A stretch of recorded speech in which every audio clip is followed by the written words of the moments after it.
আসসালামু আলাইকুম ভ্রমণিক people, welcome to my channel, welcome to your channel. তো আরেকটা ভিডিওতে স্বাগতম জানাচ্ছি। তো আজকের টপিকটা কী হবে এটা একটু বলে দিই আগে।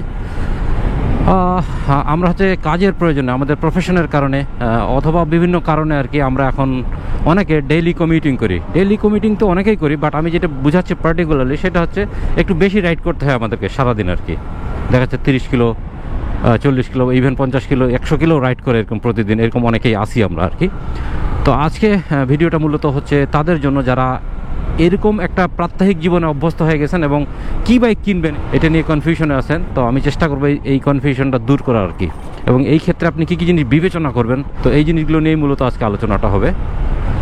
তো আমরা যারা ডেইলি কমিউটিং করি তাদের ক্ষেত্রে কোন বাইকগুলো আর কি প্রযোজ্য বা কী কী ক্রাইটেরিয়া আপনি চিন্তা করবেন আর কি, সেটা একটু বলে নিই। তো ফার্স্ট জিনিস যেটা আমি আপনাদেরকে সাজেস্ট করব সেটা হচ্ছে আপনি যেই বাইকটা নেওয়ার চিন্তা করতেছেন ডেইলি কমিউটিংয়ের জন্য, এই বাইকটা যদি আপনার আশেপাশে পরিচিত কেউ থেকে থাকে তাহলে আপনি একটা টেস্ট রাইড দেওয়ার ট্রাই করেন। দরকার হলে সারাদিন ধরে তার কাছে বাইকটা চেয়ে নিয়ে আপনি চালান। কারণ আপনি যখন একটা বাইক কিনে নেবেন এটাকে চেঞ্জ করা একটু কঠিন আর কি, কঠিন বলতে লসের মধ্যে পড়তে হবে আপনাকে। তো এই জন্য আগে চেষ্টা করবেন ওই বাইকটা আপনি টেস্ট রাইড দেওয়ার, এটা ইম্পর্ট্যান্ট একটা জিনিস। এরপরে নেক্সট জিনিস যেটা চিন্তা করবেন আপনি, যে আপনি যে বাইকটা কিনতে যাচ্ছেন এটা কতটুকু কমফোর্টেবল হবে আমার জন্য। তো কমফোর্টের বিষয়টা যখন আসে তখন কিছু জিনিস আপনাকে বিবেচনায় রাখতে হবে।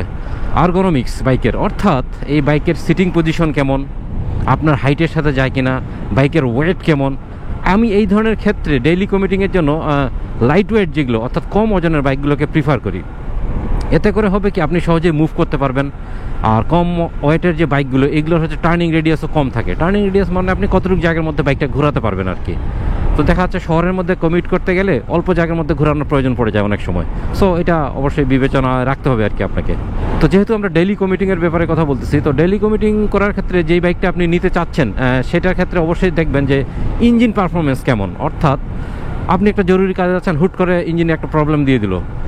সুতরাং যাদের ইঞ্জিনের ব্যাপারে একটা ভালো সুনাম আছে আর কি, যে সহজে ইঞ্জিন নষ্ট হয় না, অল্পতেই ক্লাস প্লেট নষ্ট না, এই ধরনের বাইকগুলোকে আপনি প্রিফার করবেন।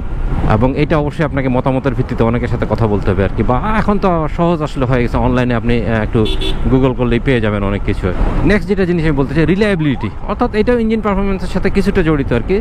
অর্থাৎ এমন একটা বাইক আপনি নেন যে আপনি ভরসা করতে পারেন যে it will not hamper my day, অর্থাৎ ক্ষতির মধ্যে ঠেলে দেবেন। আপনি জরুরি কাজে যাচ্ছেন, সময় নেই হাতে, এর মধ্যে হুট করে ইঞ্জিনটা সমস্যা দিয়ে দিল, আপনি রাস্তার মাঝখানে দাঁড়ায় আছেন, কোথাও কোনো হেল্প নাই। সো এই ইঞ্জিনের যাতে রিলায়েবিলিটি থাকে আর কি, এই জিনিসটা বিবেচনা করতে হবে আমাদেরকে।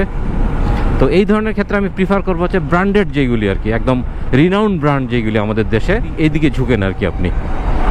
আরেকটা গুরুত্বপূর্ণ জিনিস যেটা, তো আমরা যেহেতু ডেইলি কমিউটিংয়ের ক্ষেত্রে বাইকগুলো ব্যবহার করবো, তো আমরা অনেক দিন চালানোর চিন্তা করেই কিনি আর কি বাইকগুলো।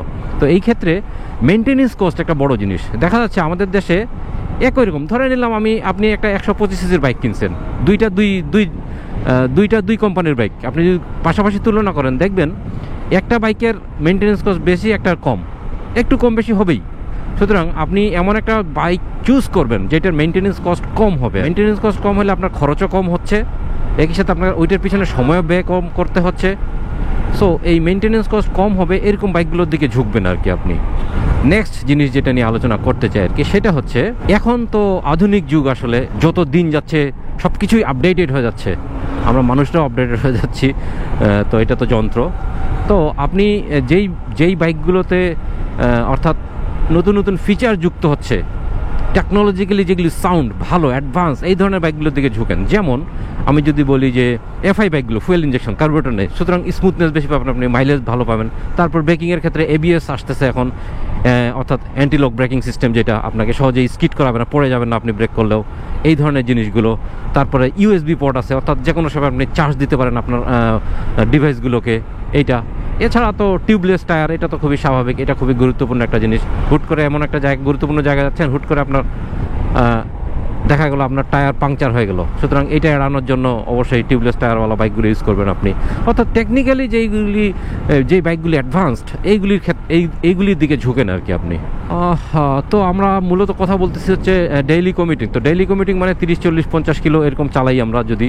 তো এই ক্ষেত্রে আরেকটা জিনিস যেটা কমফোর্টের মধ্যে আমরা ধরতে পারি সেটা হচ্ছে ম্যানুভারিং বা হ্যান্ডলিং, অর্থাৎ আপনি যাচ্ছেন হুট করে সামনে দেখলেন একটা গর্ত এবং সময় আপনার হাতে খুবই কম।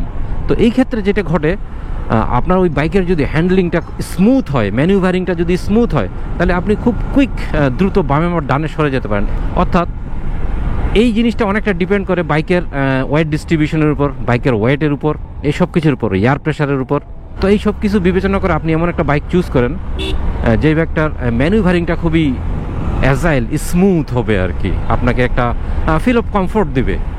আরও একটা জিনিস মাথায় রাখা দরকার আমাদের, সেটা হচ্ছে ডেইলি কমিউটিং করতে যায় অনেক জিনিস আমাদের ক্যারি করতে হয়, আপনার ব্যাগ, অফিসের ব্যাগ বা হোয়াট এভার, যে কোনো কিছু, বা টিফিন ক্যারিয়ার, হোয়াট এভার। তো দেখা গেছে আপনি এমন একটা বাইক চুজ করেন যেই বাইকে আপনি সহজে এই জিনিসগুলো স্টোর করতে পারবেন। আমাদের দেশে নারীরা সাধারণত স্কুটিগুলো বেশি প্রিফার করে আর কি, কারণ এগুলো ইজি টু রাইড, আর স্কুটির মধ্যে অনেক স্টোরেজও থাকে আর কি, বেশ জায়গা থাকে। সুতরাং এটাও মাথার মধ্যে রাখতে পারেন আপনি, অর্থাৎ খুব সহজে জিনিস ক্যারি করতে পারেন এরকম জায়গা যাতে থাকে বাইকের মধ্যে। আরেকটা বিষয় বলে নেই, এখন ডেইলি কমিউটিংয়ের মধ্যে আবার আমি দুইভাবে দেখি আর কি এটাকে, সেটা হচ্ছে অনেকে ডেইলি কমিউটিং করে শুধু শহরের মধ্যেই করতে হয় তাদেরকে কাজের প্রয়োজনে, আবার অনেকে হাইওয়ের মধ্যেও আসতে হয়। দেখা যাচ্ছে সে ডেইলি কমিউটিং করছে, এর মধ্যে হাইওয়ে পড়ে যাচ্ছে। তো যারা হাইওয়েতে ডেইলি কমিউটিং করতে হয় তাদের ক্ষেত্রে আমার একটা তাদের ক্ষেত্রে আমি যেটা প্রিফার করি আর কি, সেটা হচ্ছে আপনারা অবশ্যই একটু বড় বাইকগুলোর দিকে যাবেন আর কি, বড় বাইককে প্রিফার করবেন।